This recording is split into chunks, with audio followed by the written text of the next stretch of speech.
Ottawa on the 26th of March 1984. This is the second part of an interview with Mr. Stewart Sutton. Mr. Sutton, we talked several months ago about your early life and background. I'm wondering if we could, when we last talked and where we left off was when you were finishing at the School of Social Work at the University of Toronto. Yeah, that would be 32, 33, wasn't it?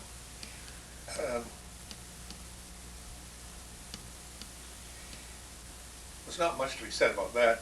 I graduated, and the thing that is rather amusing when I recall it, and I think significant, is that I mentioned to you earlier that we were having this seminar over a period of 2 years on utopian literature with Professor Irwin. And this, I think, academically was the highlight of my social work training at the school. And at the end, we were all supposed to hand in what would now be called what was then called an essay on what we learned over the 2 years. And one night in the winter, I think it was late February, Professor Irwin had me down to his house. And I remember it was so cold and blowing, snow and everything. And he asked me to go over everything I'd written, everything I'd fought, all the notes I had and everything else. And we went over all this in great detail. It was about 2.5 hours. And I remember we drank a couple of bottles of beer together. And at the end of it, he said to me, "Well, Sutton, when will you have this ready to submit?" And I said, "Well, the deadline was May the 15th, and I'm not going to be getting in ahead of that, but I won't be later than that, but I'll have it for you on the 15th of May. And he said, "Well, after our conversations this evening, I think there's such a need for men social workers out there. Consider yourself graduated and go and get a job tomorrow." Can you imagine that? That's the way it was done. That was my final test. So the next day, I'd already been offered a job at the Protestant Children's Homes at $50 a month to start when I could. And so I phoned the Kathleen Gorey at the entrance home at Protestant Children's Homes and started working there the next day. Mm-hmm. Mm-hmm. That was that. That was the transition period that you That's had from overnight. That's right, from school to work.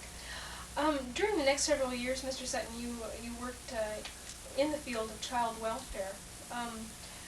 What kind of work were you doing there?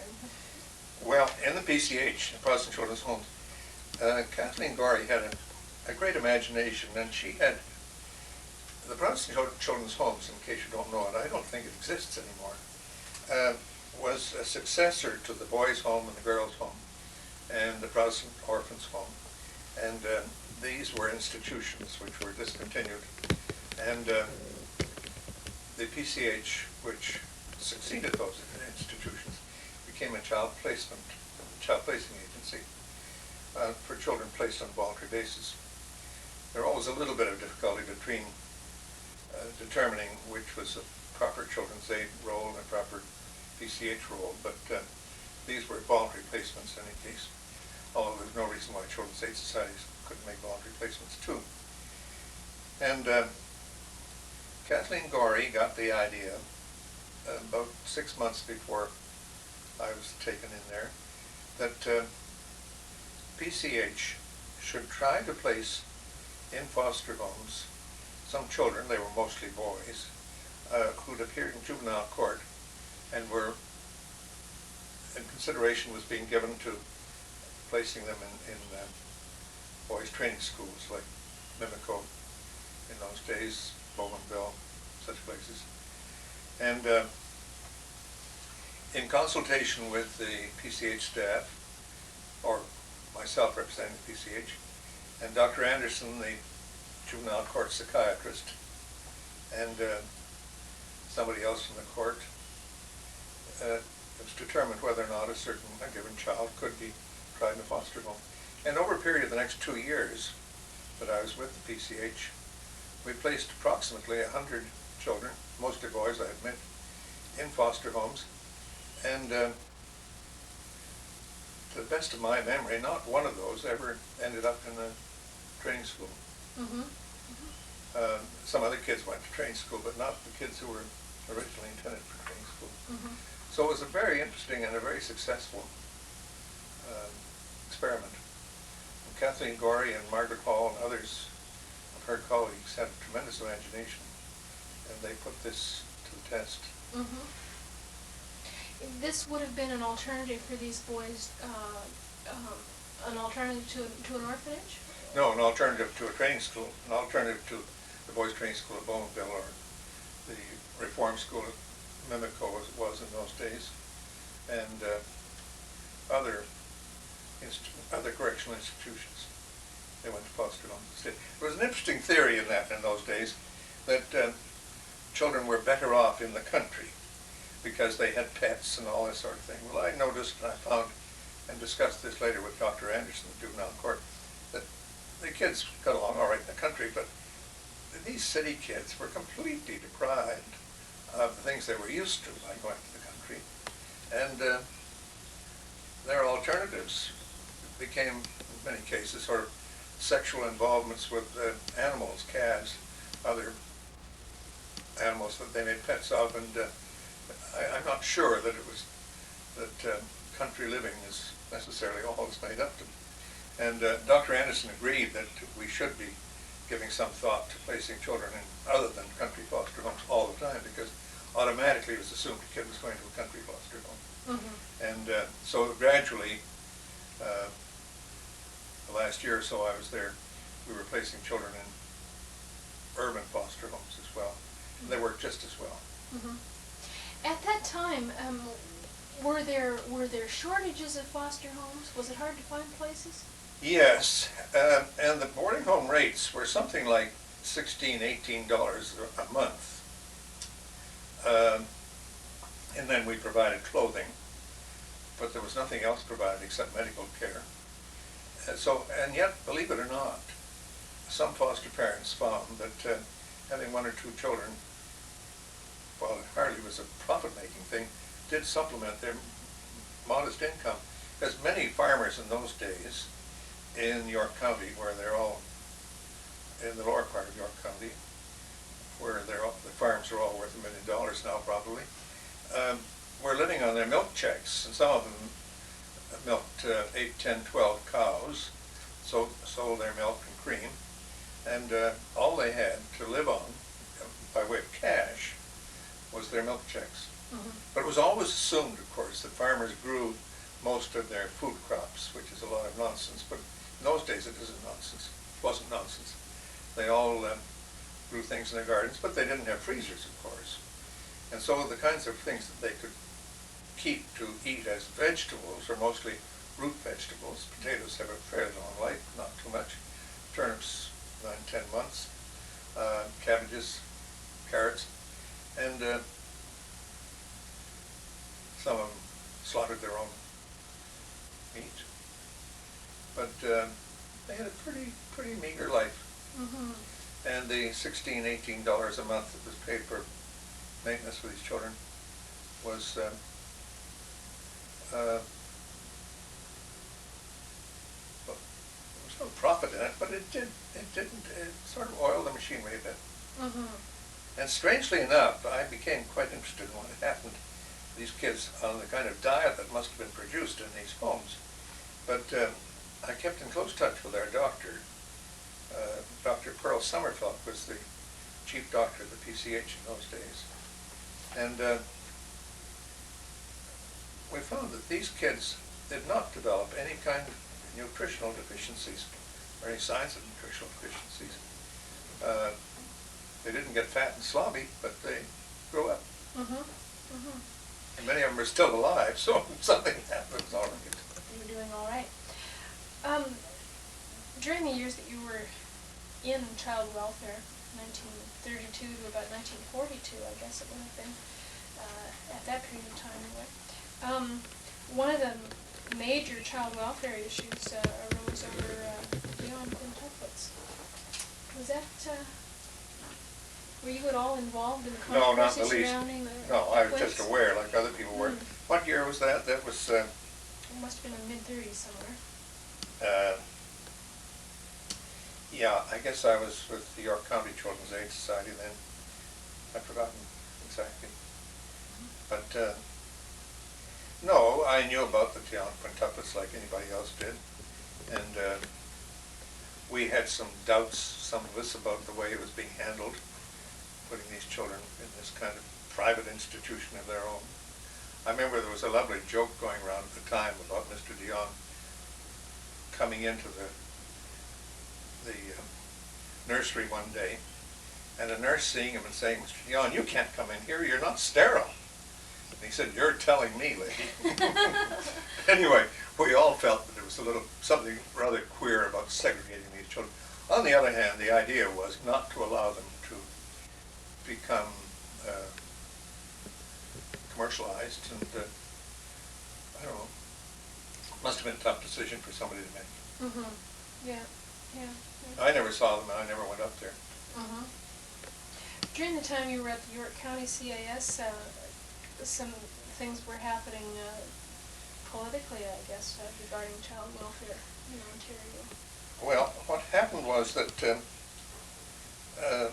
when I was at the Protestant Children's Homes, a certain number of people in Toronto, including Kathleen Gorey, who was my boss, became interested in what was happening at the York County Children's Aid Society.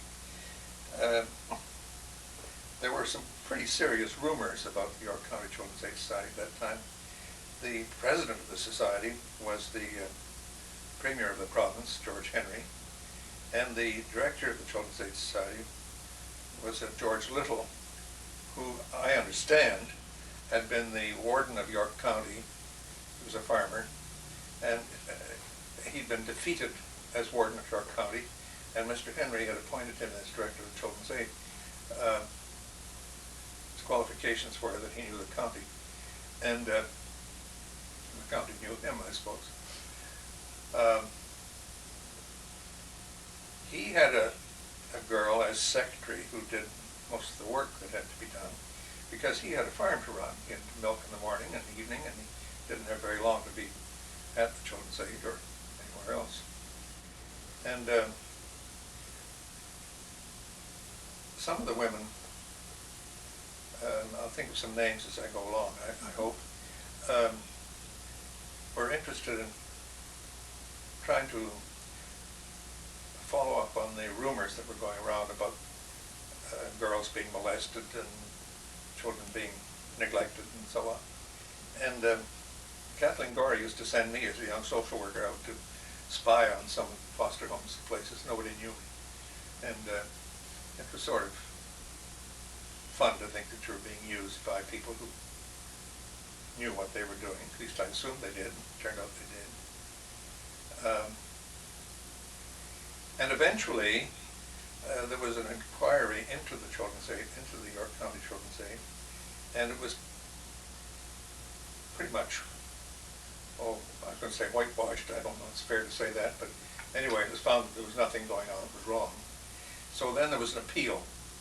I've forgotten the details of how that worked, but it went to the Supreme Court of Ontario, I think. And then the society was abolished and taken over some way or other. I don't remember the technicalities. And everybody in the society, including this very nice secretary who really had done a lot of good work, were dismissed. I suppose they felt they had to let her go because she was Mr. Little's secretary, and Mr. Little was let go. The president resigned, and then there was an election in Ontario. I'm not sure how much the two were tied up together, which was the first time that Mr. George Henry was defeated. And that's when Mitchell Hepburn came in with his short-lived Liberal Party in Ontario. Mm-hmm. And it was true that there were some terrible things happening. They did anything they could to get free homes. So if somebody, for example, one example I remember the kid very well, a family out north of Winnipeg said they'd like a boy, and so he sent them a boy, put him on the train. There was no record in the office of this boy, except his name appeared on a list that he'd been awarded the Children's Aid. But we couldn't find anything about him until 3 years later. We had a phone call one day from his family north of Winnipeg saying that they were putting Danny on the train. He'd be back in Toronto 2 days later. They couldn't keep him any longer. He was taken to swearing and a few other awful things like that. And so Danny was sent back, just like that. And that was when I made one of my horrible mistakes. I met Danny at the train in Weston where I was living, got him off the train at 6:30 in the morning, took him home, gave him breakfast, and we arranged things for him. He stayed with us 2 or 3 days, then we arranged for him to be reunited with his own family. And I made the mistake of not doing what I had been brought up to do and knew I should do, of having a physical examination of the child who hadn't been seen 3 or 4 years. You know, that kid was dead in 3 months of tuberculosis, scalping consumption. And I don't suppose it could have been prevented, but it was also one of the times when I learned the value of a lie. And Danny had been very happy with my wife and me for the 2 or 3 days he was with us. Then he went to join his own parents, and he was miserable there. Everything went haywire. And when he was in the hospital dying, I went to see him every day, and one day he said to me, "When I'm better and leave the hospital, will you promise me that I can go back and live with you and Mrs. Sutton?" And I promised him he could. I promised him every day till he died. And I wasn't brought up to be a liar, and I wasn't a very good liar, but Danny believed me. Mm-hmm. Yeah. Anyway, Yeah. in those days, there were terrible things happened, and we didn't know where a lot of kids were. And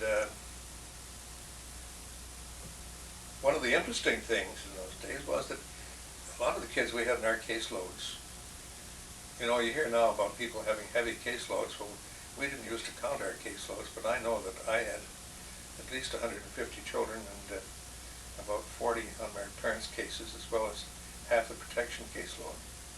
And we worked 7 days a week, but our standards weren't as high as they are now, of course, and our techniques, I suppose. But we had a lot of successes and got the society rebuilt, reorganized. Joel Driscoll was appointed the director. I was appointed her successor. She'd been number 2 at the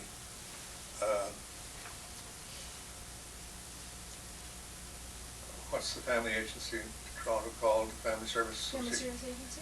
Yeah.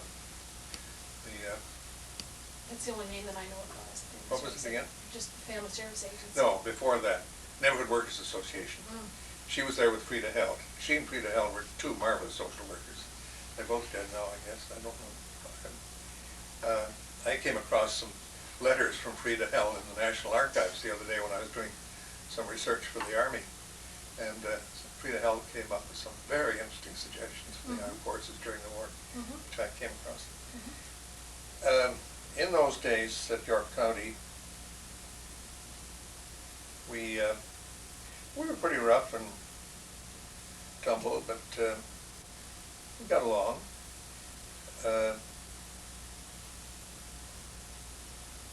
Jewel had a lot of guts. She wouldn't take any nonsense from anybody.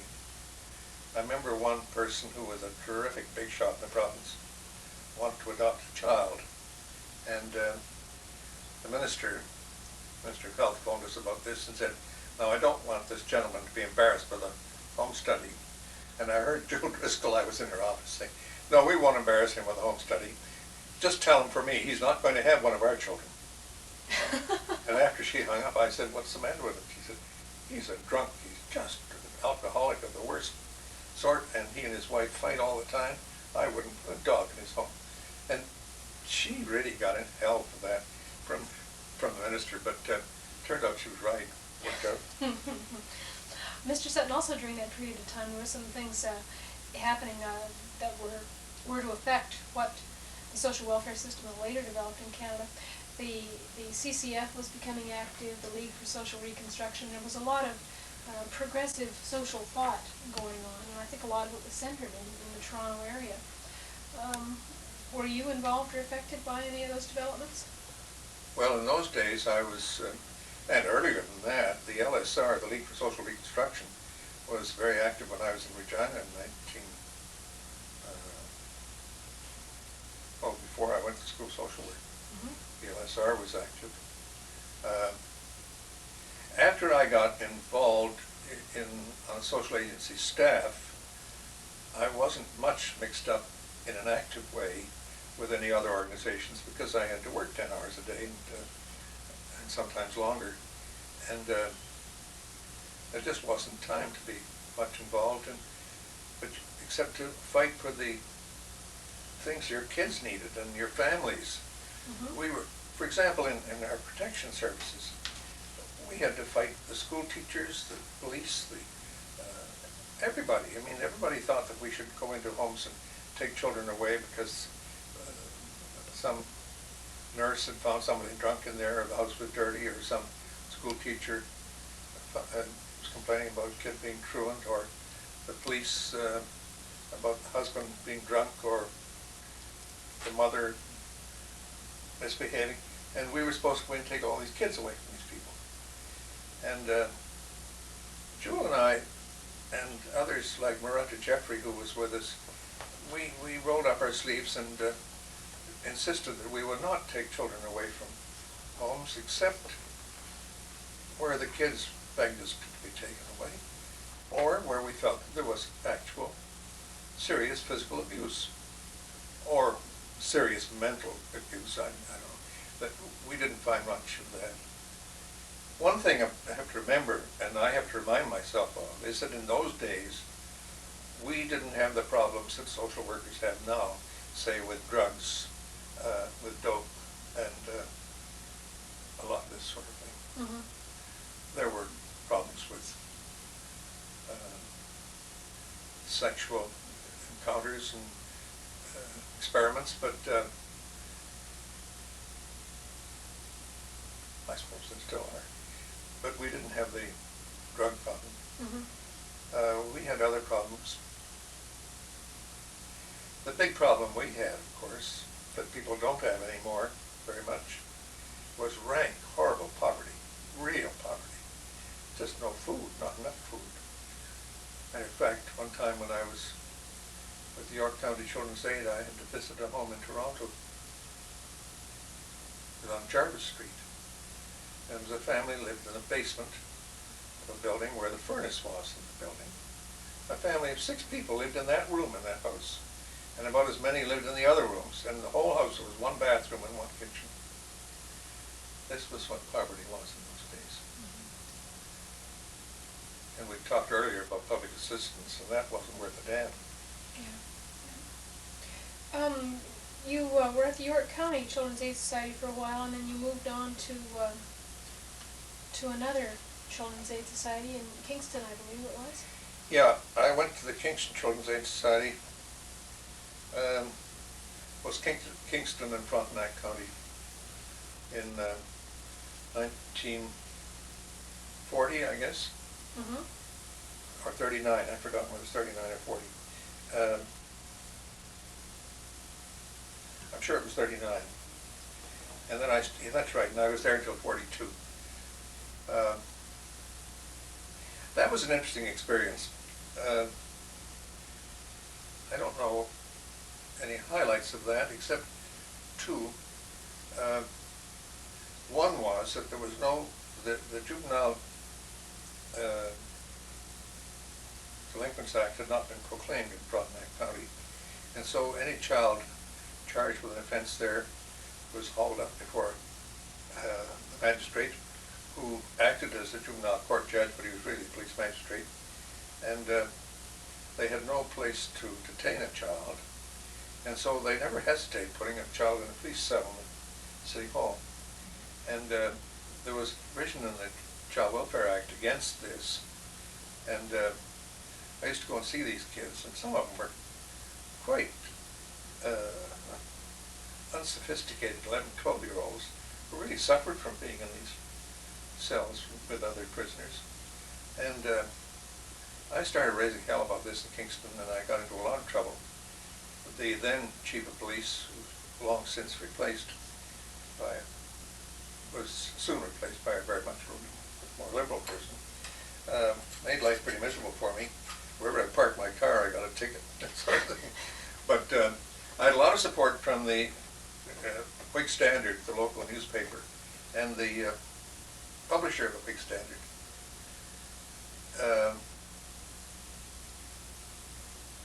And the editorial writer of the Whig Standard gave me a lot of support. And one time the police tried a trick. They, instead of putting a kid in the cells in the City Hall, they put a kid over in the women's jail on the other side of Kingston. Not the women's penitentiary, but the women's jail.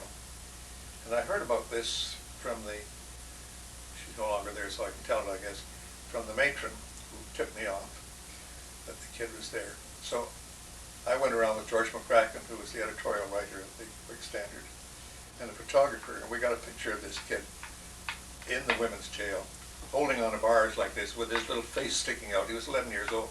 His little face sticking out through the bars. And I'm afraid we were exploiting it a little bit. I told him to yell help, and he yelled help. We got a wonderful picture of him yelling help. And that appeared on the front page of the Whig Standard the next day. That was the end of that sort of thing. Mm-hmm. From then on, kids didn't go in there. But it did take another year or two before. There were some wonderful lay people who helped out in getting the juvenile court established there. The other problem we had was that the city of Kingston didn't object too much to paying maintenance for their children and for their clothing. I think the daily maintenance charge in those days was about 90 cents a day, or maybe gone up to $1, I don't remember, including clothing, medical costs, and everything. But the county of Frontenac, which was not as advanced as it is now, used to complain that we shouldn't be buying clothing for these children, such as we were buying, but that if they were York County children, they'd be plenty well off in clothing that could be contributed to, second-hand overalls and second-hand this and second-hand boots and second-hand other things. And as a matter of principle, we objected and said we were going to go out in clothing like we did other kids. There was nothing very extravagant about our clothing arrangement. And we had a battle over that for a long time, but we won out. Mm-hmm. And was there much difference, as you remember, between the three child welfare organizations that you worked for over that period of time? Well, you mean the Protestant Children's Homes, the York County Children's Aid, and the Kingston Children's Aid? Mm-hmm. Yeah, there were certain differences. For example, in the Protestant Children's Homes, you had a board of directors of ladies who were very kind and very considerate and very well informed. But they made all the decisions. If a child was going to move from foster home A to foster home B, there was a meeting of a certain committee of these ladies who would discuss the whole thing. Now that didn't mean we couldn't put things over on them, but you had to appear not to. And they were very fine people, but this was the idea of noblesse oblige in those days, and they were their children and so on. I think I told you the story of the boy that I got violin lessons for, didn't I? I think earlier in that interview, where we found that the only thing that would keep that kid under control was violin lessons. And in order to keep the lessons up, I had to report at every board meeting that he was doing magnificently. And then suddenly one day, the president said, well, now that Raymond is doing so well, we're having our board meeting next month, and I'd like to have Raymond play for the board. Well, I knew then he'd never had another lesson in his life.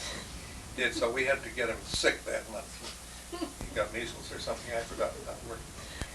And of course, the York County Children's Aid, when it was reorganized, came under the presidency of Mrs. Ritchie, Mrs. Harold F. Ritchie, who was an extremely wealthy and influential woman in York, in Forest Hill. And she brought in some other very good people. And it meant that for the first time, that society got the cream of the county, mostly from the lower townships, but some from up around Sutton and Markham, Newmarket, top-notch people. Mm-hmm. There was a big change there. That change came later in York County, in Frontenac County. They had some pretty sophisticated people from Kingston, but it was hard to get anybody interested from York County, from the county Frontenac. I remember a story there that I won't keep you more than a minute, but one time I had to go out after dark and apprehend, take into care 3 or 4 kids in a foster home where the, their own home, I'm sorry, where they'd been with their mother and father, and there'd been an accident in which the father had been killed, and the mother dropped dead, or some, that sort of thing.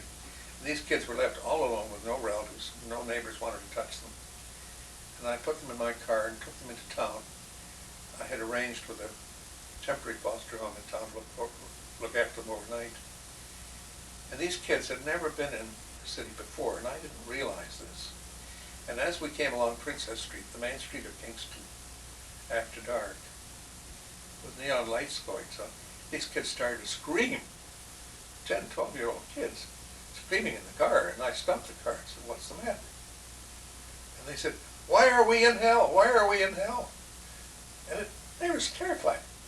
And they really thought I'd driven them into hell. Well, I knew then what it was to be a scared kid. It took a little while to get over that. But that taught me something, I tell you.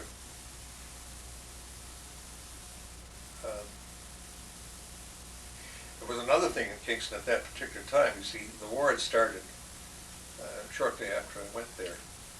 And Kingston was a pretty military sort of city with military establishments around there. So we had a lot to do with providing service to the armed forces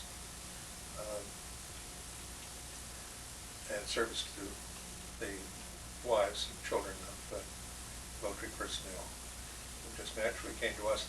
The big thing about Kingston, when I come to think of it now, compared with the other places, was that it was virtually the only social agency in town. There was the YW and the YM and that sort of thing, but and there was no community chest or anything of that sort. So we were the only place that engaged social workers that I can think of. So a lot of people came to us that lived ordinarily. During that period of time, had you had affiliation with the Professional Association of Social Workers? Yeah, I was a member of the CASW from the time I qualified, 32, 33. We didn't have a branch in Kingston. There was an Eastern Ontario branch in Ottawa. I came to meetings at that once or twice when I happened to be up here or came up for some reason.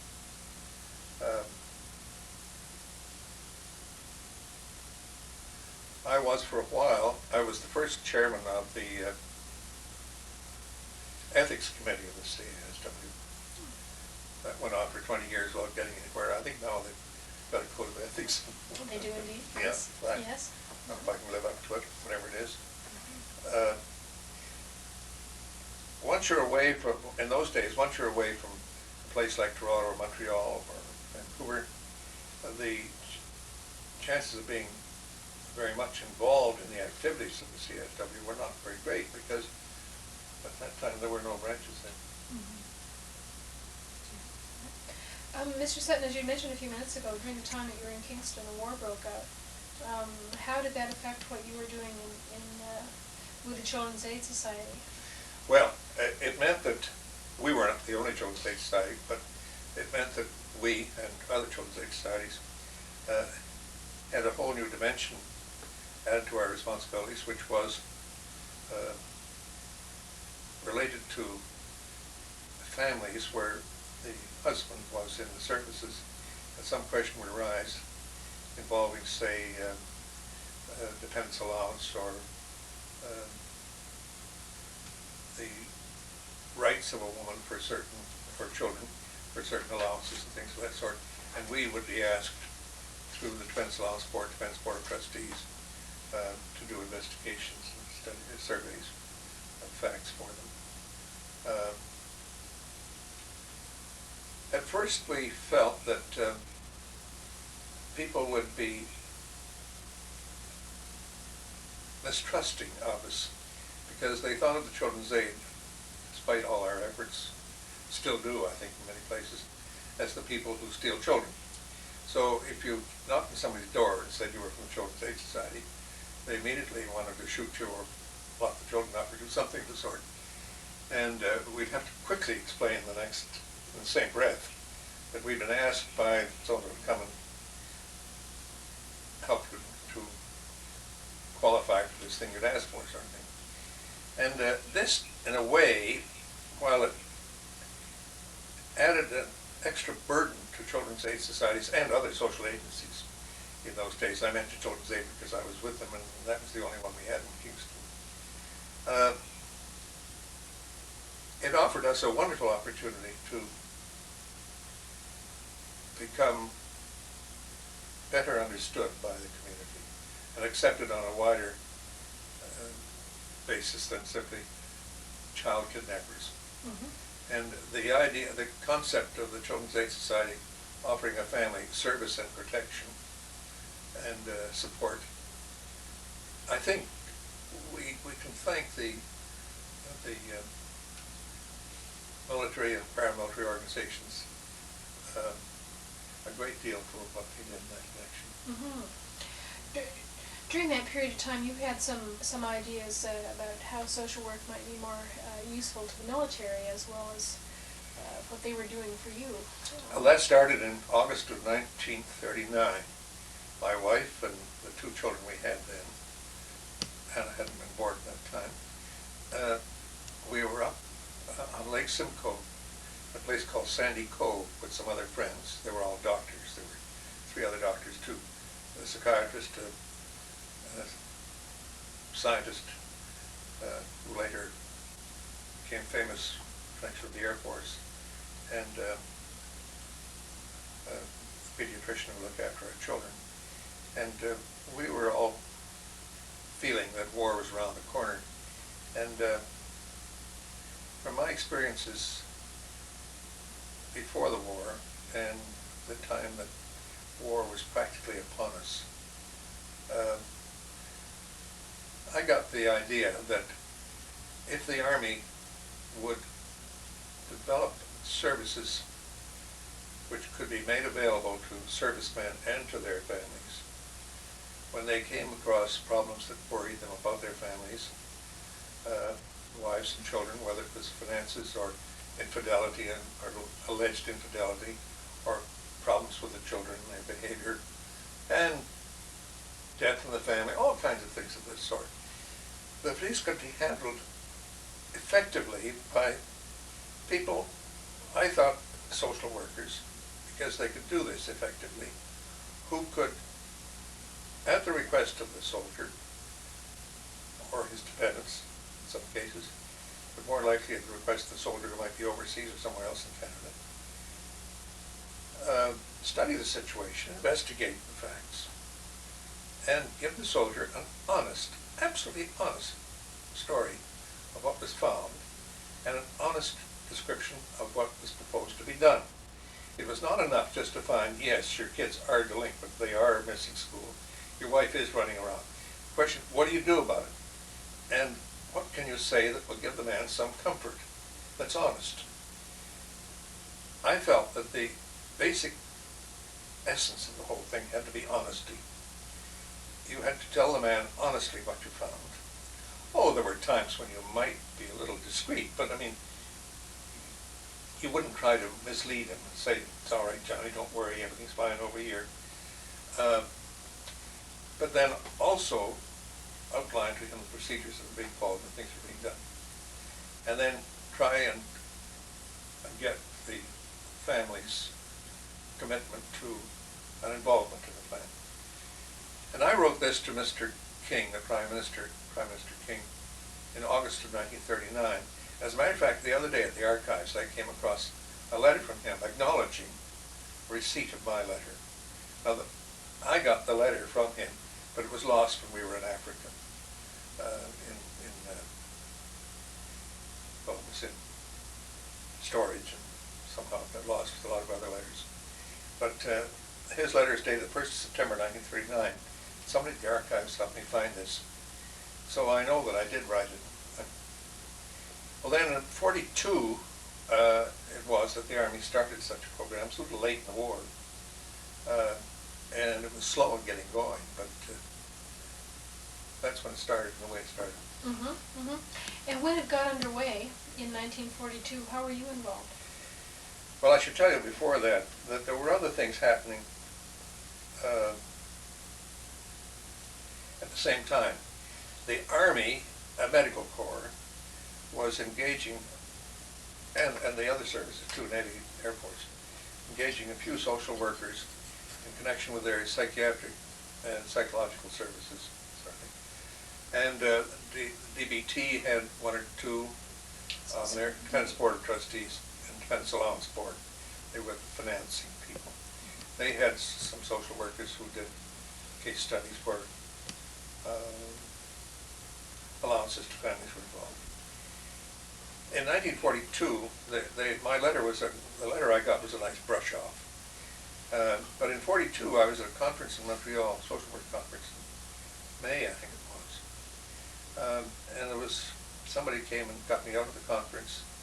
He was a lieutenant colonel, with a lot of decorations from the First World War, and said that the director of special services, who was a brigadier, wanted to know if I would come into the Army and set up.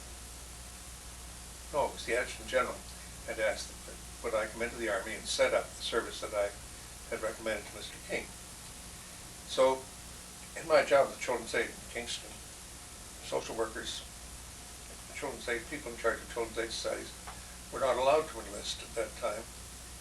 But I got permission eventually and went into the Army. I guess it was July or August of 42. No, it was June. I had qualified for my commission in July or August and tried to set this thing up. But it was awfully slow. So many people were against it. So many people said this really belongs to the clergy and this really belongs to somebody else. But eventually we got it. Matter of fact, there's an interesting story in the way we got it, because General Letson, who lives down the road here, was the adjutant general at the time, and Brigadier Chisholm, Brock Chisholm, was the Director General of Medical Services, and he lived around across the road here. And I used to go to work in the streetcar with Brock Chisholm and several others in the Medical Corps. And I used to tell him how I wasn't getting anywhere. And one day, he said to me, "You and Alice, your wife, are coming to a cocktail party at our place this weekend. So when General Letson comes in, why don't you help him out of his greatcoat?" Because it was sometime of early spring or late winter, I forgot. And he's bound to ask you what you're doing, and you have to get into a conversation with him, because I have a feeling he's interested in this thing. So he came in. He'd been to 2 or 3 other cocktail parties before. This was pretty much at the height of the war, too. And he looked at me and saw that I was a man only in my late 30s and obviously good health. And he said, "What are you doing here at National Defense Headquarters?" And that was my supreme moment. So I looked him square in the eye and I said, "Not a damn thing, sir." He said, "What do you mean, not a damn thing? There's a war on." And I said, "Yes, I know. I'm worried about that." "Well, what are you supposed to be doing?" So I told him. And he said, "Hey, I'm interested in that. What's happened to it?" And I said, "Nothing." So I was a little extreme, but I was worried stiff about what was not happening. So he said, "I'd like to talk to you. I'll give you a call one of these days." I didn't think I'd hear from him.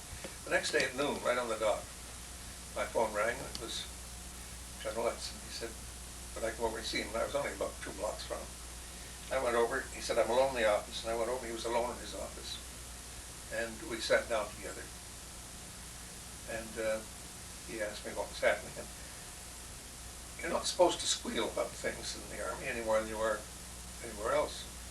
But I let it go pretty well. And finally he said, "Well, all right, but what's the answer?" And I said, "Well, the answer is to set us up some way where we're professional people and not just part of the administration. And the answer to that is to attach us to the Medical Corps as non-medical professional personnel." And he said, "Well, then you'd be responsible to Chisholm." And I said, "Yes. And he's interested in what we're doing, and he understands. And he knows about social work. He's a social worker. He's a psychiatrist." I didn't mention he was a close friend of mine. Well, that day at 4:30, we got telephone instructions from the proper people to leave our office. I had 3 assistants, the 4 of us, and report to Chisholm immediately.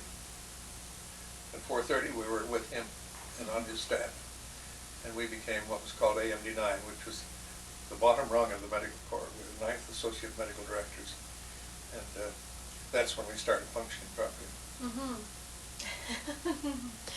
More than one way to skin a cat, isn't it? I'm interested though in adding that we did get going late, I admit, but now the thing that we organized then has been, I don't know, copied is the word, but adopted in what continues in the Canadian Army, and it's been adopted by the British Army, the French Army, the American Army, and the Israeli Army. I shouldn't say Army, I mean forces, armed forces, because it's all forces. Mm-hmm. During the time that you were setting that up and getting the social work services going, what were some of the controversial issues that you and your staff had to deal with from a practice point of view? Yeah, well, there were a lot of things. I've been looking into some of those things recently. One of the things that I was very lucky about was that I had Joe Laycock with me, and he was tremendous help. One of the big ways he was a help was not only his intelligence and his judgment, experience, but that when I get all excited and think how wonderful it was what we were doing and all that sort of thing, he was the sort who would yawn and say, "Oh, Stewart, just keep your shirt on. This is not so important." And, you know, it was just marvelously kept calm, cool, collected by Joe.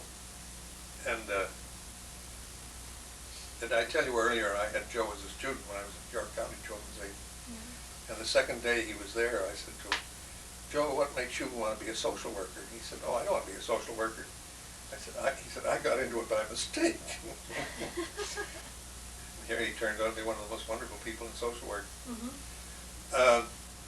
One of the big problems we had, and it's very interesting to read now in the National Archives how we dealt with it, was the treatment of confidentiality, the treatment of confidential material.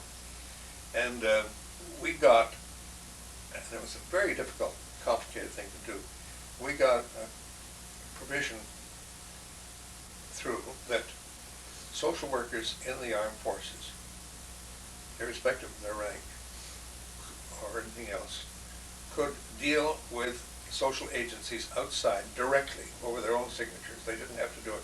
See, normally in the Army, it's only in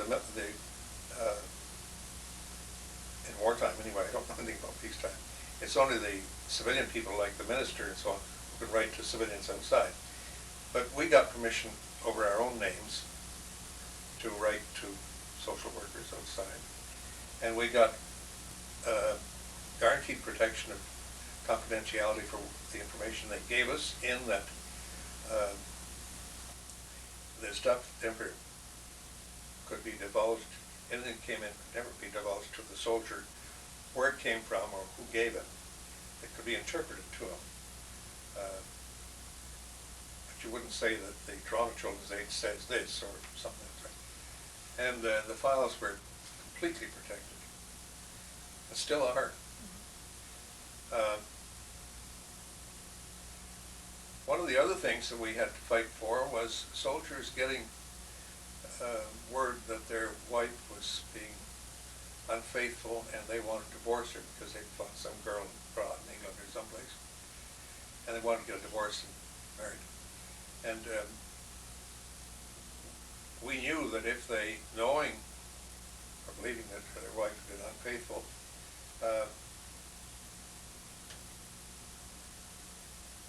condoned what was going on. Difficult for them later on, but we got a provision through that a soldier, believing this or knowing it even, could put off any action and come home and live with his wife after he got over the forces, and then decide. And the divorce rate dropped tremendously at that time. Mm-hmm. There were so many things. Confidentiality, though, is one of the big things, and getting the trust of the agency, getting to really believe that anything as bureaucratic as an army could be trusted. You mentioned Joe Laycock.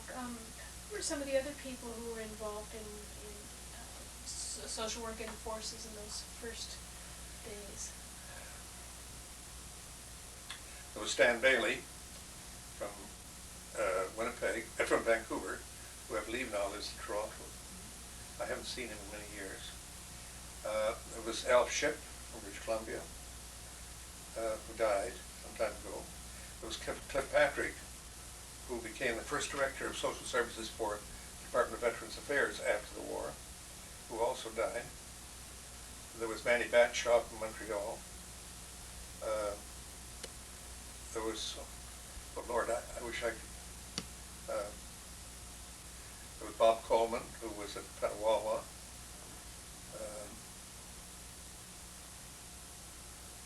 There was Marg Newton, who's now Marg, I shouldn't have said it, Mark Patrick.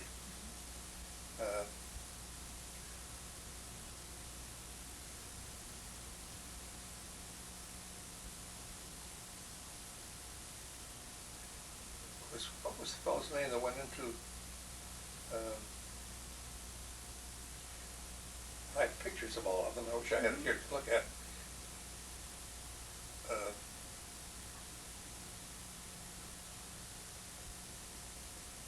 Well, there were about 40 of them. Oh, that many? Yeah. Mm-hmm. A lot of people that are still around today. Oh, yes. Got their starts there.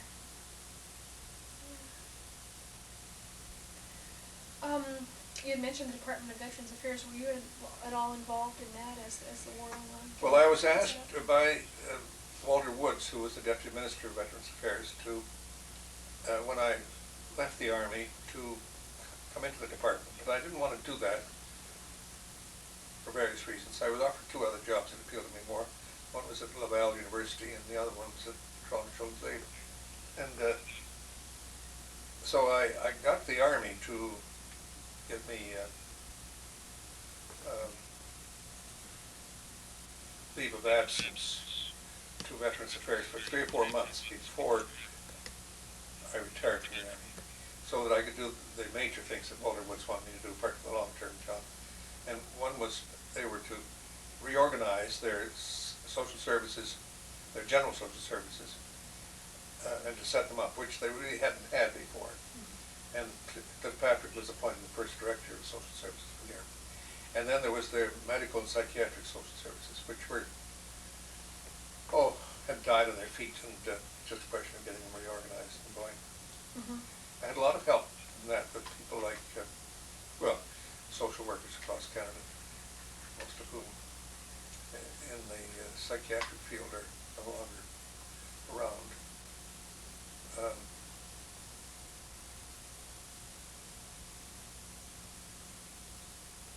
I'm looking in the archives for the various reports that I wrote to Walter Woods about this, and I haven't been able to find them, but one of the assistants in the Deputy Minister's Office of Veterans Affairs is helping to see if I can find them there. Mm-hmm. Okay, well maybe that'd be a good place to stop. Yeah, take a little break. And I'll take a minute to go upstairs and get some of those names for you, because it's too bad not to put them in here.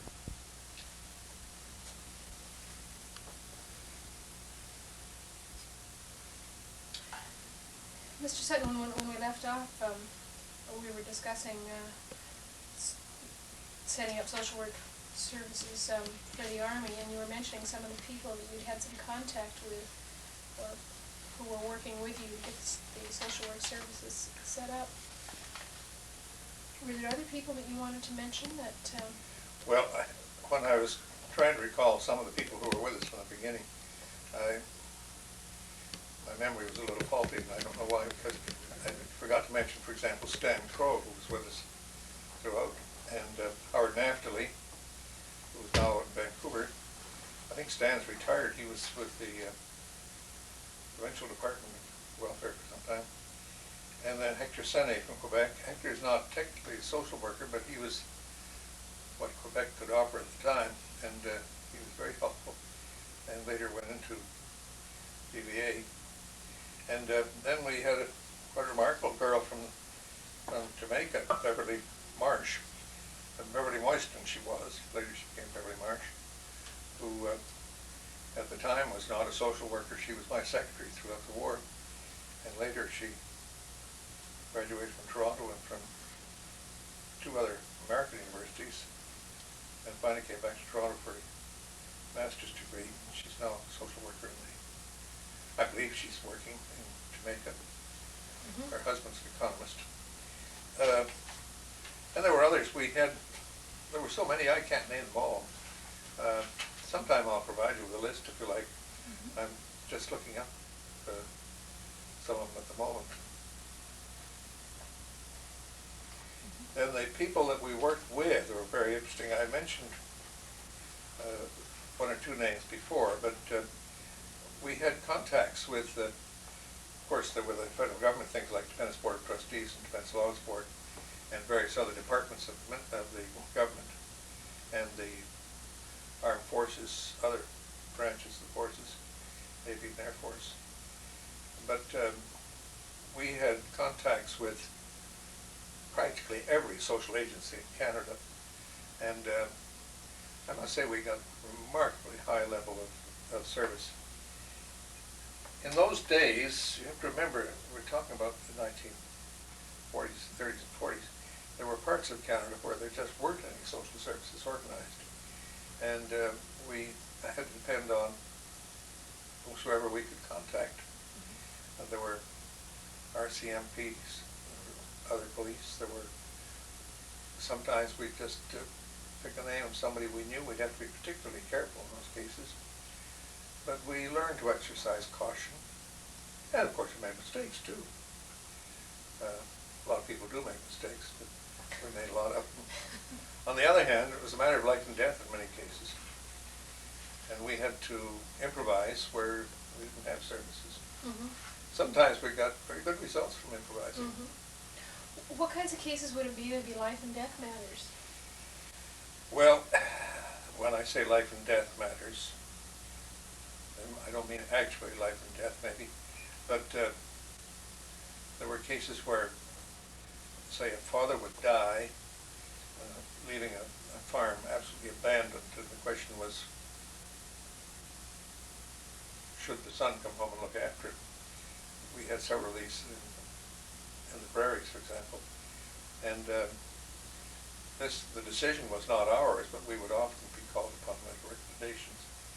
And in other cases, there were instances where a family was breaking up, where children were going to pot, where the feeling was that it was only the father coming home that could keep the wife under control as well as the children and everybody else. And very often, of course, instead of coming home permanently, a visit could be arranged, which would very often, a compassionate visit, compassionate leave it was called. A man come home and spend a month or 6 weeks with his wife and family, be able to straighten out a lot of things. Mm-hmm. You know, it's interesting talking to you now to remember that with 40 years elapsed, you not only forget things, but you also remember things that maybe didn't happen sometimes. So I have to be a little cautious.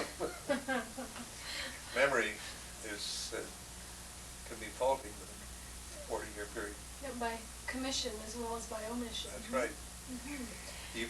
I found that going through the archives recently that you could remember things that really hadn't happened. It was something else that happened, but they're not as serious as the things you forget. You mentioned that after the war you had a choice between going to Laval to teach or going to the Children's Aid Society in Toronto. What happened and why did you make the choice? Well, that was a very interesting thing that happened at Laval. Monseigneur Levesque, he is now, Georges-Henri Levesque, was the doyen de la faculté des sciences sociales at Laval, a marvelous man. He was a big help to me during the war in the army set up. He gave me all kinds of good advice with regard to Quebec and things. We became very good friends. And he and Father Poulin, who was the head of the School of Social Work, which was part of the Faculty of Social Science,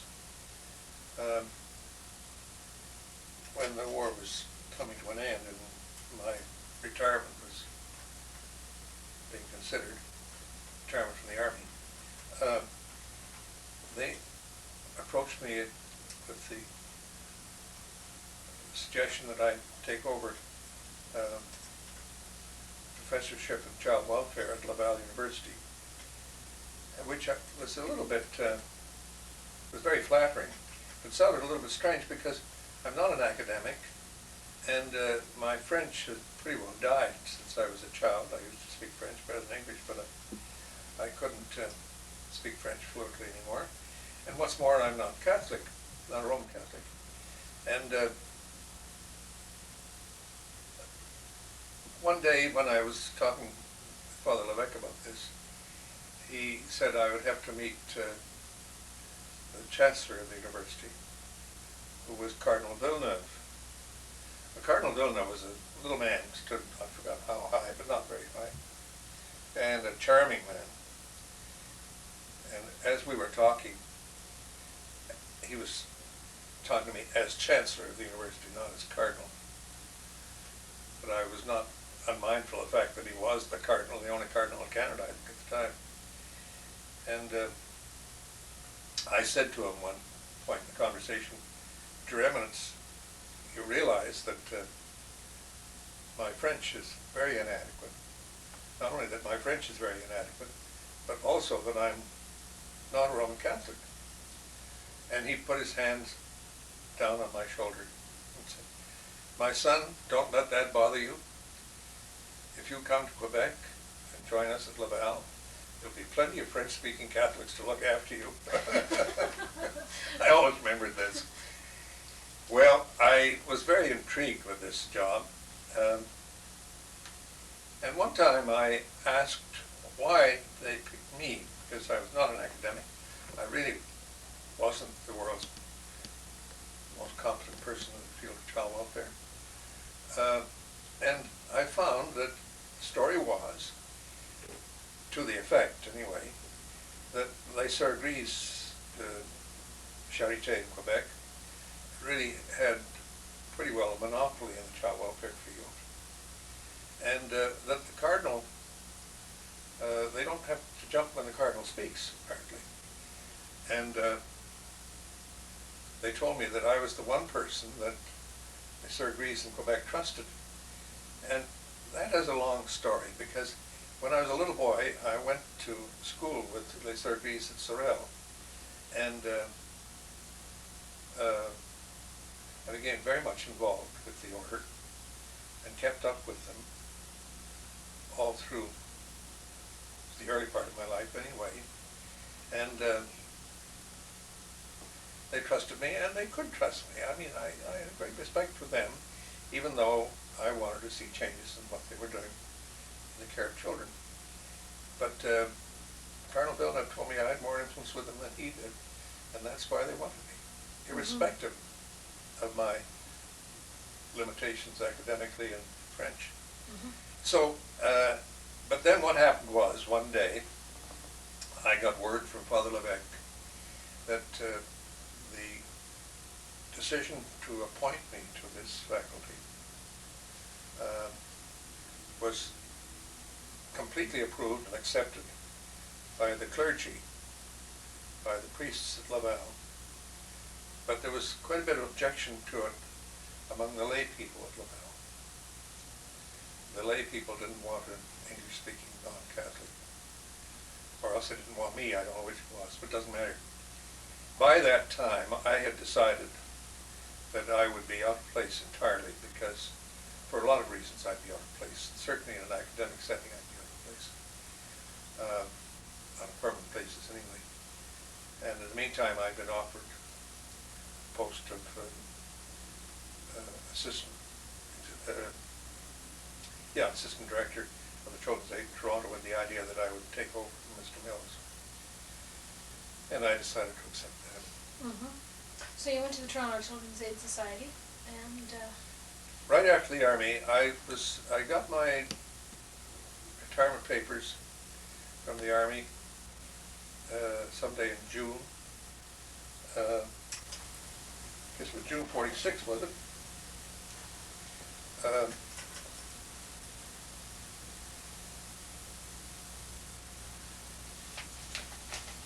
When was the war? 45? yes,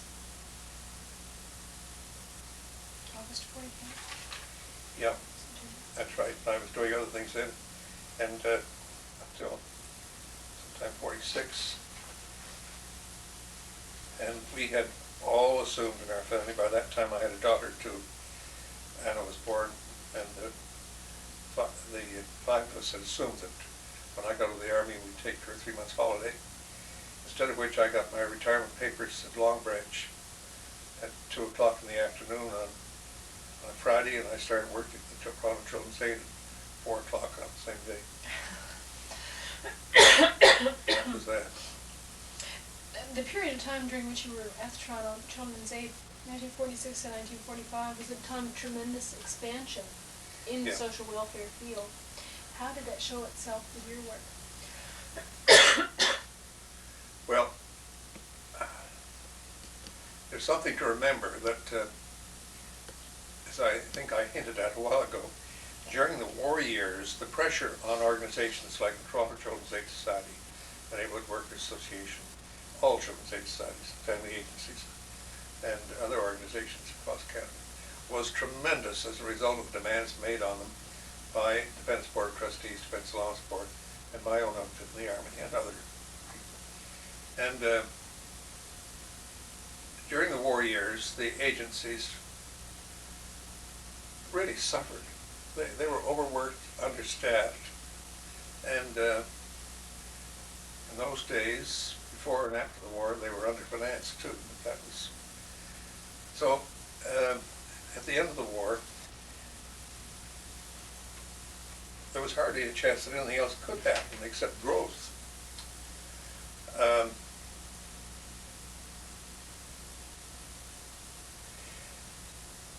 As one was on the inside of things, they seemed to happen little by little, but they did happen, and there were little things that happened. When Mr. Mills retired and I was appointed director, which was shortly after I went there, Mr. Mills has had the idea for some time that we should have a proper building.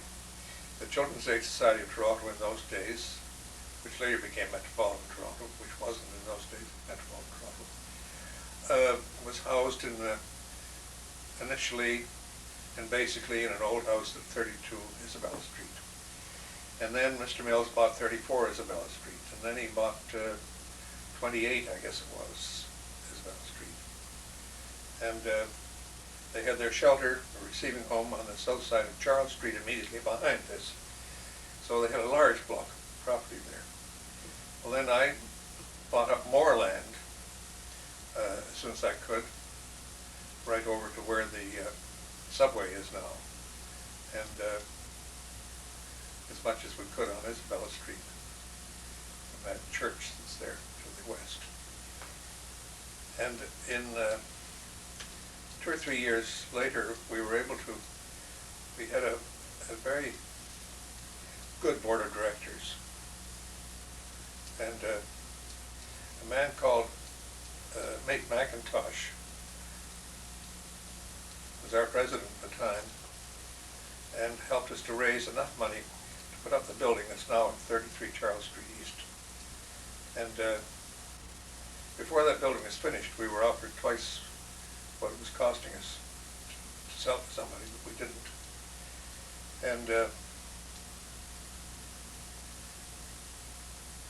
in those days, children's aid societies were financed by the province and the municipality. I should correct that and say the municipality, and a little bit by the province, and then a lot by the community chest. what's it called now? United Yeah, Fund? yeah. Uh, the method of financing is interesting because it's changed so now that I don't know how it works now, but in those days, if a child was a ward of the Children's Aid Society, the court ordered the municipality in which that child had residence to pay the Children's Aid Society the going per diem rate. There was a complicated procedure of settling that. Oh God, don't get me on that. That was a horrible thing. And then from the community chest there were funds for, some of the funds for protection services, work with unmarried parents, and some of the care of children who were not wards, voluntary placements. Some of those children were financed also by the municipalities. Then there was, in those days, small grants from the provinces, nothing very much.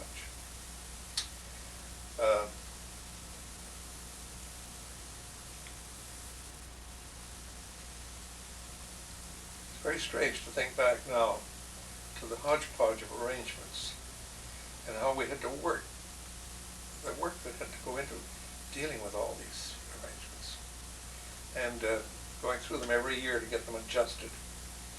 And you always had to do things in arrears. You were always in debt, in other words. But we didn't worry about debts too much.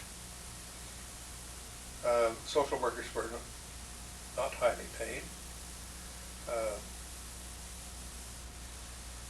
And at that time, the Toronto Children's Aid staff, the social work staff, was less than half trained social workers. We had some wonderful social workers.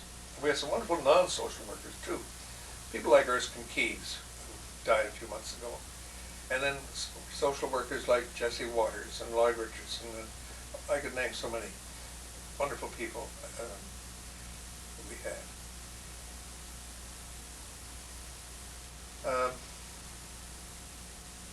A number of things happened. One was that we became more visible by this building starting to go up. But also, we had a girl who was not a trained social worker as such. She graduated sociology and she did a lot of other things. Helen Carscallon, who became our public information officer. And she proposed, and we adopted a procedure, that previously the Children's Aid had steered clear of press people and were very shy of dealing with them, and just wouldn't talk to them. And of course, that was bad because they all assumed we were hiding something.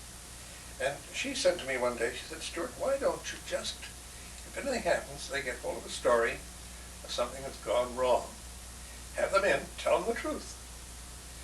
And she said, "You know, I'll bet you 9 times out of 10 they'll be decent enough that they won't want to publish it as something to denigrate the Children's Aid Society, but if they publish it, it'll be trying to get help from Children's Aid." Well, we tried this and kept it up.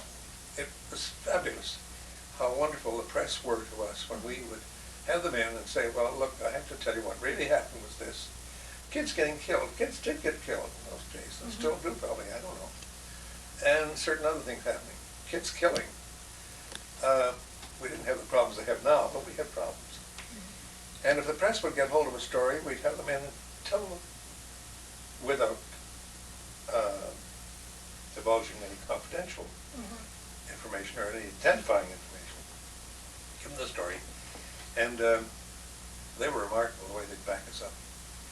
And we had a wonderful era of public relations at that time as a result of this. I remember there was a newspaper, one of these rags called Hush in Toronto at that time, who was always running down the Children's Aid and had horrible stories about us. There was always a little bit of truth in them, I suppose, but it made us sound like wild animals and beasts. And one day there was a little kid, well, he wasn't so little, he was 13, came into my office with tears in his eyes, and he was actually crying. And he said, "I did something awful, and I want you to phone Mr. He told me the name of the man at Hush, the editor, and tell him I was lying." And I looked at him and I said, "Billy, that'd make a great impression on Hush for me to phone up and say you were down there and you were lying, because they wouldn't believe me no matter what I said. Well, what are you upset about? He said, well, he was in our receiving home at the time. He said, I went down there and told him a lot of lies, all about how horrible everything is here, and told him this and told him that and told me the other thing. I looked at him and I said, well, Bill, it's not all lies. There's some truth in it, you know. And he said, oh, I know, but he said, I made it a lot worse than it really is. I just lied right, left and center. So I said, well, if I phone Mr., I won't name his name because he's still around, he'll just laugh my head off, laugh his head off. He said, oh, but you must, because it's going to be terrible. And if it comes out in Hush, it's going to look awful. All the other kids will kill me because they know it isn't true. That was what was worrying him, I guess. But I phoned this man eventually, and I said, you're going to roar with laughter at me, but, and I told him that Billy so-and-so, whose name I gave him, was with me, and he said this and said that, what have you. He laughed at the other end, and he said, well, don't you worry. I happen to know Billy very well, and I know his mother and father, and I know he's the worst bloody liar. I wouldn't print anything he says. I said, but he's worried because he thinks you're going to. And I said, you know, there may be some truth in what he told you. I don't know what he told you. He said, I wouldn't print a word that kid says. Well, he and I had laughed at one another, and well, it turned out, for the first time in 2 years, I discovered he and I had been to school together in junior fourth, which is grade 7 now. And so we got along a little better with Hush after that. But the other thing that happened then was there was the Catholic Children's Aid, the Toronto Children's Aid, and the Jewish Family and Child Service had no legal status when it came to wardship with children. But if we got Jewish children into our care, they'd become wards of ours, presumably, but we would entrust them to the Jewish agency to take care of, to protect their Jewish interests. Mm-hmm. And the Catholic Children's Aid, there was a girl named Irene Allen who was the director. She was a terrific girl. And there'd been a lot of battles between the Catholic Children's Aid and the Toronto Children's Aid before, but Irene and I got along very well together, and we had no trouble at all. And if we picked up a child in the middle of the night and found it was a Catholic child, we didn't feel we had to rush it around the Catholic Children's Aid at 2 in the morning, because they trust us not to proselytize the child. So we'd call her at 9 in the morning and tell her, and sometimes they just didn't have any place to put the child, and they'd say, well, could you keep him for a week or so? So it was reciprocal, too. Mm-hmm. And so the relationship between the two organizations got wonderful. Then there was a third one, which was called the Infants' Homes. The Infants' Homes was older than the Children's Aid Society. The Children's Aid Society was started about 1870-something, but the Infants' Homes, I think, was 10 or 15 years older than that. No, not 1870. 1890, I guess it was, the Children's Aid was started. The Infants' Homes was 1870. The Infants' Homes was a privately financed, incorporated body, of course, taking care of unmarried mothers and children born out of wedlock. And the Children's Aid Society had an arrangement with them that any child who came into the care of the Children's Aid would be entrusted to the Infants' Homes for care up to the age of 3. I hate to burden you with this, but it's very important for the record, I think, if people don't know the history. But on the other hand, the whole adoption procedure was in the hands of the Children's Aid Society, and the children most likely to be placed for adoption were the care of the Infants' Homes. Mm-hmm. And we used to sometimes have haggles back and forth over this. And I got awfully fed up with this and decided that sometime the two of us must amalgamate. It wasn't a question of putting one out of business, it was just a question of the two getting together so the children were where they belonged, no matter where they were. And negotiations went on for a couple of years over this, I guess.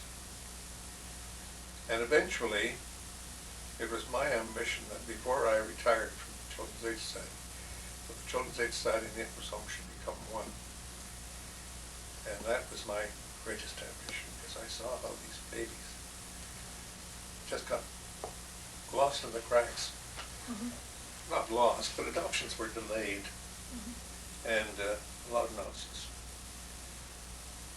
Now I remember the day that the deed was to be consummated, so to speak. We were in the office of the, I guess the Solicitor General or somebody in Queen's Park. My president, the president of the Empress Homes, they were good friends, knew one another very well. And they were to sign a document. And I remember that the lady from the Empress Homes, who was a very nice person, turned to my president as they were about to sign and said, "Jim, I suppose if after a year we don't like amalgamation, we can be unamalgamated." And Jim looked at her and said, "Mary, you've scrambled eggs before." That was all there was to it. Well, they adopted the name Children's Aid and Infants Homes of Toronto, which is the thing from which eventually I retired when I went to the UN. And they had to use that name for a while. But then, eventually, the amalgamation was so complete that it just became the Children's Aid Society. Children's Aid, yeah, yeah. That was one of the great things. Mm-hmm. That's quite a... That doesn't quite answer your question, but gave me a chance to. No, it did indeed. It helped me understand more about your time at the Toronto Children's Aid Society. As you just said, you went to the UN. How did you make the switch from child welfare to international type social work? Well, it was partly that I didn't quite know what I was doing. I don't mean that apologetically. I'd been with the Children's Aid nearly 10 years, and I'd never stayed in any job more than 8 or 9 years.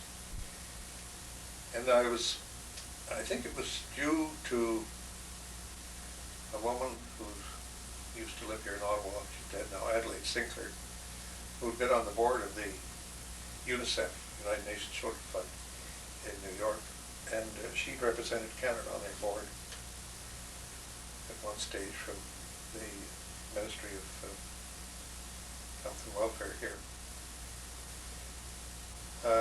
She apparently suggested my name because one day I had a phone call from the director of UNICEF in New York asking me if I would go to Africa for UNICEF. And I remember saying to him, I'd go to Africa for anybody, provided that the job was interesting and that I could take my wife and children with me, and that I would earn what I was earning in the Children's Aid. Which was a silly thing to say because they intended to pay me more, but I left it open at that. And I learned that only later. So within 4 or 5 months, I guess, I was on the UNICEF staff, and that was a bit of a big change because we owned our house in Toronto. We had to sell it, sell our car, give our dog to somebody, give cats to somebody. Children had to find people to take their mice and their other things. And then moved to a town in Africa where we were going to live, which was Brazzaville, French Equatorial Africa. But first of all, I had to go to New York for a couple of months for a briefing, and then fly over to Paris for another month for further briefing, and then fly down to French Equatorial Africa, find a place to live, send my family, and I joined it when school was over in July or August, 55. So we were 1 year there. It was a very unusual sort of setup because the UNICEF person I was responsible to there was responsible for UNICEF operations in parts of Africa, and he gave me the responsibility for, well, kind of responsibility, sort of half-baked responsibility, for the work in Eastern Africa, which was Kenya, Uganda, Tanganyika, and the High Commission territories in South Africa. So on about 10 countries in there. So I had to fly from Brazzaville across there. There was no other way of getting there. And it was only a plane once a week. We lived in Brazzaville. But after about a year of that experience, which was really quite exciting in some ways, and quite disillusioning in others, because when you ask me, how did I happen to leave child welfare for this? I thought going to UNICEF that I was going to work with children. Well, I wasn't, of course, because UNICEF, in those days, I don't know what they do now, was providing equipment to governments in connection with primarily health programs. And the only children I saw were on the street. Mm-hmm. Then, after a year there, I was appointed the first director of UNICEF operations for the Middle East, with our headquarters and home in Beirut. And we had all the Arab countries, and as well as Iran and Cyprus and Israel, and then a few countries in northeast Africa like Egypt, Libya, Sudan, Ethiopia. Mm-hmm. So I had a big territory to cover. We had 5 years there. Mm-hmm. I'm trying to, what kind of work were you doing there? What kind of social work practice? Well, it wasn't social work at all. Mm-hmm. It was, well, it had social value. Mm-hmm. I think that my social work experience previous to going there was a big help to me. It was also a handicap in some ways, because you want to do things that are none of your business. You see, UNICEF or any other UN body of that sort can only do in any program what a government of a country wants. And it's the government that does the program. It's not you. It's not UNICEF. So UNICEF provides the government of the country with supplies, material, in UNICEF, in the case of UNICEF. Let's be specific. In those days, one of the 2 or 3 of the big things they were doing was helping to fight malaria, because it was a killer all over, as was yaws and leprosy and several other things. And UNICEF in these cases would provide to a government certain chemicals that they needed, insecticides and so on, and equipment for spraying, vehicles, jeeps, and so on, for getting around. And the World Health Organization would provide technical assistance. They'd send down doctors with special technical competence. But the program itself would be carried out normally by the government of the country. Same thing with leprosy. And then they had big programs that were, I think, more significant, called maternal and child health, where they have maternal and child health centers spread all over our country, where women could take their babies and give them help and support in the nursing of their babies and their health generally. I remember a very famous doctor, Cicely Williams, who's now nearly 91 years old, lives in Oxford. I'll see her next month. She was with the World Health Organization at one stage and through all this.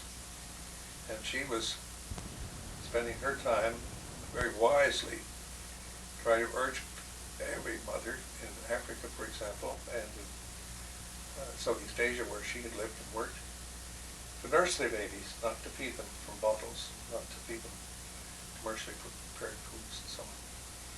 And that such babies were better protected, better nourished, and guaranteed nourishment. So feed the mother and let the mother feed the baby. Mm-hmm. Then in my time we started some other things, like we started 1 or 2 social welfare programs, which I was very keen on, which were new to UNICEF. One that I prized particularly was in Egypt, where Gamal Abdel Nasser, in the early days of his regime, had set up very fine, well-equipped and well-staffed institutions for the care of delinquent children in central areas in Cairo, from all over Egypt. Well, from a town where a kid was born, brought up, and his family lived, way up the Nile, or down the Nile, as the case might be, up the Nile, to Cairo is like from Ottawa to Vancouver, except that you can't travel very well. And so these kids would lose touch with their relatives and lose touch with their family and everything else. And General Nasser eventually began to realize what was happening here. And he appointed a very intelligent man called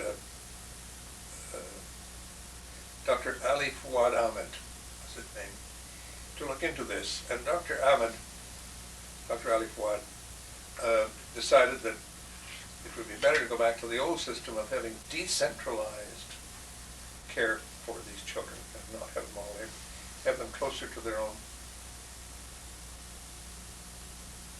families and friends. And UNICEF was asked to provide the funds and an advisor to make a study of how this could be done. I was thrilled about that, absolutely thrilled. That excited me much more than getting rid of malaria or anything else, even though it wasn't as useful, of course. And we were able to break, I've forgotten his name now, but he was the director of the Home for Little Wanderers in Boston, Massachusetts, and was an expert in this field, over as an advisor in setting this thing up. And he spent a couple of years in Egypt and did a good job.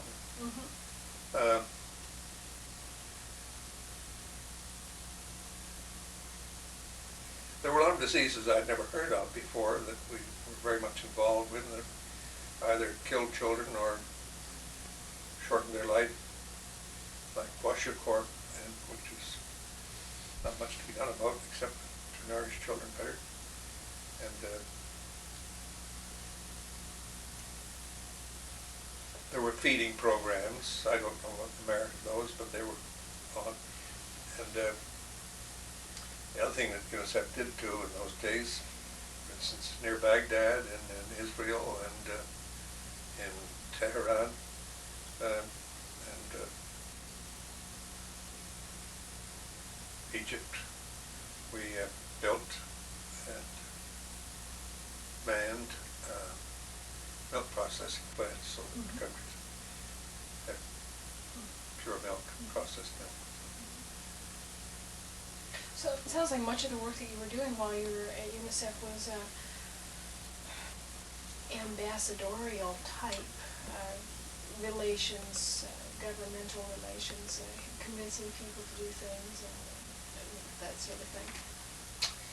Yeah, a little bit like that. I suppose, yes, because we think of ambassadorial as meaning something a lot fancier than it does. No, yes, it was that. On the other hand, you have to remember I had a good-sized staff. I had people working all over the place with me. So a lot of the work was the actual negotiations and persuasive powers and so on were by other people. We had sub-offices, for example. Our office was in Beirut. We had sub-offices in Baghdad, Tehran, Cairo, Addis Ababa, all over the place. But after 5 years there, I was appointed director for all of Africa, except for the 3 countries along the Mediterranean coast that had been French colonies originally. And they were run from Paris. I had the rest of Africa. That was a wonderful experience. What were you doing there? I was in charge of the program for Africa then. And was that different from what you had been doing?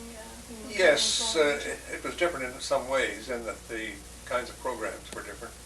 But on the other hand, again, I was able to, the thing that I'm most pleased about was, apart from the health programs and the feeding programs and sort of things that are common all over the world, no matter where they were, I was able to get UNICEF to support some programs of other social significance, like one called the Mandaleo Movement, which was a program in Kenya as it's called now, to support the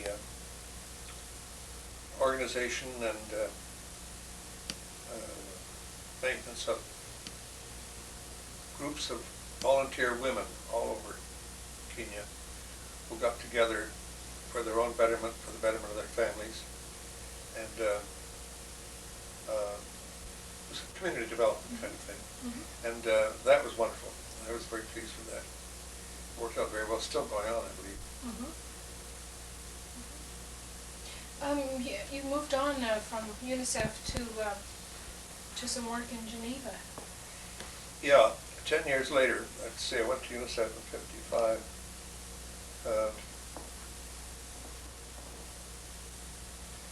About 10 years later, 9 years later, I was approached by the International Social Service, which is a voluntary private organization with its headquarters in Geneva, to come and head that up. And this was much closer to being a social worker, and by this time I really was anxious to get back into something closer to social work. But although I loved Africa and I loved the Middle East,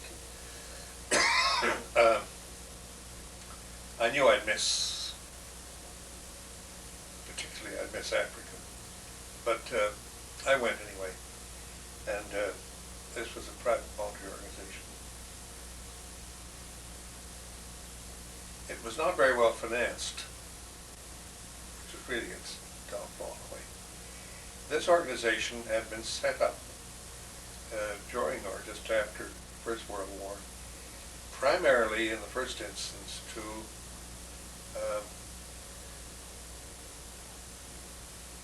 you can imagine the mess that Europe was in after the First World War, and there was no immigration out of Europe, emigration out of Europe during the war. And then after the war, there was a tremendous flood of immigrants going particularly to Americas. And International Social Service was set up by a group of people, I think sparked by the YWCA, actually, the World Council of YWCA, to keep an eye on and help and protect and give counsel and so on to girls going as immigrants to these new countries. Well, it developed from that into something quite different. And it developed offices in a number of countries, in all the European countries, and in Canada, and not in Canada, the United States, in Hong Kong, and several Latin American countries, where you had immigrants, and where you had, it never took in Canada for some reason, really. But the Canadian Welfare Council acted as what they call a correspondent board. In other words, they would accept letters from the headquarters in Geneva and then refer them to an appropriate agency in Canada somewhere. It worked fairly well, but it wasn't good enough. But we got a branch established here about 5 years ago. I stayed with this and visited all the major offices in Europe, and I did a world tour one time, which took in all of our offices in Latin America and our offices in Hong Kong, Korea, Japan, and various parts of Southeast Asia.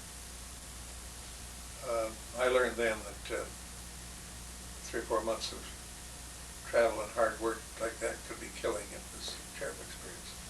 I didn't realize what it did to me until afterwards. And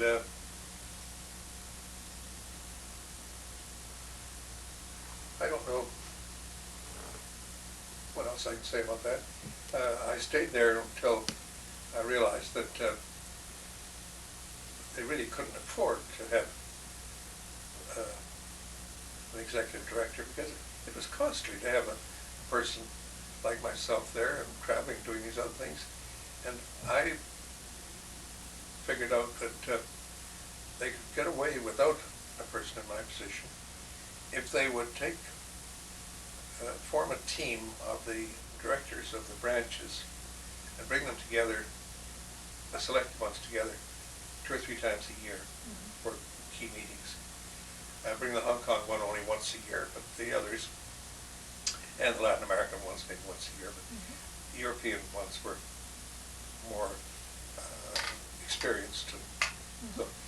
And let them be the executive directors of this thing. And that saved them a good deal of money. And they were able then to navigate along. And then allowed you to come back to Canada. That's right. Then I really wasn't sure what I was going to do. But I felt it was the only thing I could do, because they couldn't afford to go on the way they were. It was a little hard, kind of a hard decision to make, though. But then, just before the thing was absolutely finalized, I was approached by General Vanier to come back here then to start the Vaniers too. And how had that developed? The idea of the Vaniers? Well, the idea of the Vaniers too was in the mind of some friends of General Vanier. I think Philippe Garrigue from the University of Montreal was probably the man who conceived the idea. And it was conceived as an organization to strengthen family life. That was the simple term. General Vanier was an extremely religious man and a conventional man who believed in preserving the family, meaning keeping it the way it was, and all the things that go with that. And so was Madame Vanier.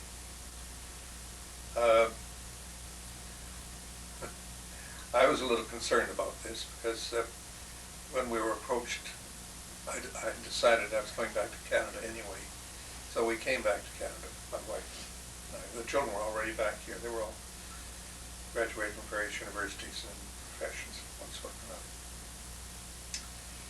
And so I thought I'd find something to do in Canada. General Vanier made this approach. And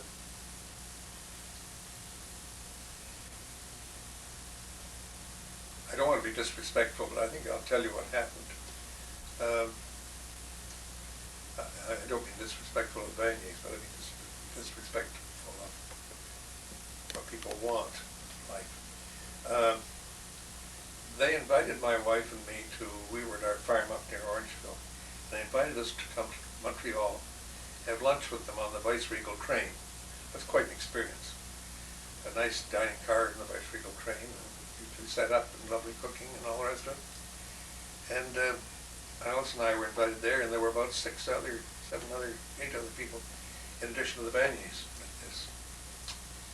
And the conversation had me kind of worried, because not the Vaniers, they were sensible people. Whatever they wished for, they didn't have a lot of illusions. Some of the other people at the table, I think they were trying to oppress the Vaniers, frankly. We're talking about, well, we must get everybody back to church, and we must get the children off the streets, and we must get trashy literature off the books, well, all kinds of crappy things like that. And I could see that General Vanier wasn't too impressed, but there's nothing much he could say, because he couldn't say a lot against that. But my wife and I have a system of talking to one another without saying anything across the table. And the signals were, we don't take this job. We were agreed on that. So after lunch, General Vanier took me down. I'm not sure you shouldn't take this out of the tape later on. But after lunch, General Vanier took me down to a little private office he had at the back of the train and sat me down and told me he hoped that I had decided to accept this appointment. And I didn't know how you said no, sir, to a Governor General, because I had never dealt with one before. it wasn't like dealing with a general in the army quite. It was something a little head of state after all. So I said to him, General Vanier, I have to tell you that, well, I made reference to the conversation at the table about getting people to go back to church and all that sort of thing. I said, I was born to Protestant parents, and my mother was Presbyterian, my father was Baptist, but my mother wouldn't go to the Baptist church, and there was no Presbyterian church in town, and so I was baptized Anglican, or Episcopalian as it was called in our part of Quebec. And,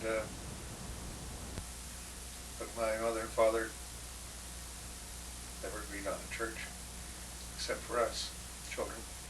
But I went to the Baptist Sunday school because they had nicer hymns.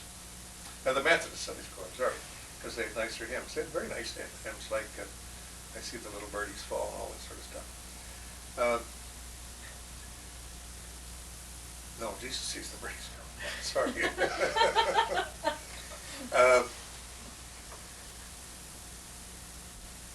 So this went on for a while, and then I said,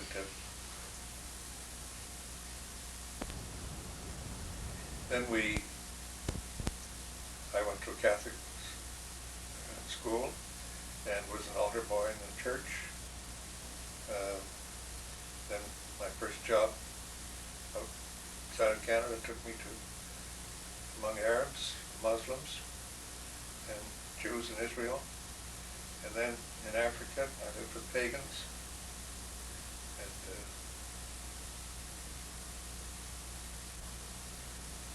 people who worship gods in the trees. And I said, I came to the conclusion that our gardener in Nigeria who worshiped the gods in a tree down the bottom of our garden, and he prayed to them for everything he wanted. And I said, you know, I came to the conclusion that his prayers were just as efficacious as mine. So I really don't see how I can take this job. Well, I expect him to say, well, Sutton, my boy, I'm glad you've been frank with me, and I see your problem, and et cetera, et cetera. Instead of which, he slapped me on the knee as hard as I've ever been slapped on my knee, and said to me, no, Stewart, he didn't call me Sutton that time, no, Stewart, I know you're the only man for this job. Well, that put me in a hell of a fix. Yeah. And that's how I got into the That's bank it. industry. Maybe we can stop for just a second. Yeah, Just a second. I'm sorry I ramble on. No, not at all.